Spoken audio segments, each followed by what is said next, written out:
Rich lamb broth.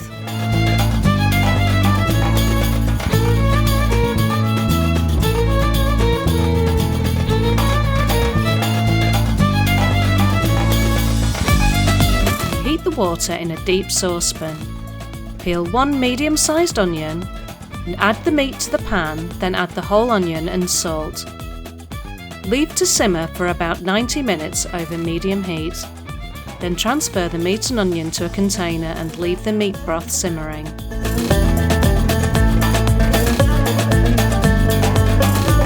Use a knife to separate the meat from the bones and place onto a plate.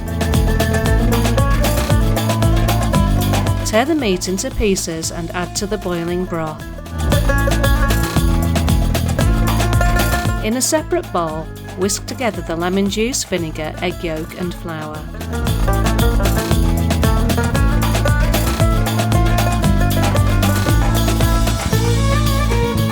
To warm the mixture, add a ladle of the hot meat broth and whisk rapidly. Slowly pour the warmed mixture into the soup, stirring all the time. In another small pan, melt 1 tablespoon of butter. Add the 2 cloves of crushed or grated garlic and then the pepper flakes. Remove from the heat and add to the soup. Serve hot.